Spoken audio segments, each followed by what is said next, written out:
I started my business in 2020. I'm currently 14, and it goes under Aaron's Lawn Care. Hmm. And right now, I'm a sole proprietorship, and I'm looking to change into a LLC this January.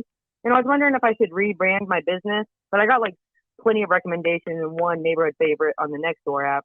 And I would like to like grow my business, grow into my brand, and like possibly franchise one day. So I was wondering if it would be better to go ahead and rebrand now, or how would you feel I about that? I wouldn't rebrand with franchising in mind, because that's a national trademark. It's a little bit different.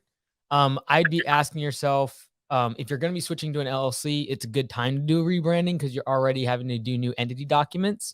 But also even that doesn't matter because you can always add what's called a DBA or doing business as or a trade name to your existing business entity structure.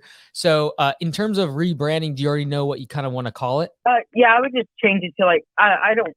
I have many ideas. I just haven't picked on one yet. But like I would instead of using my name, I would like to think of something like how yours is like Augusta instead of using my personal name. Perfect. Yeah. So honestly, like I would flip a coin. Don't overthink it at this point when you're this young.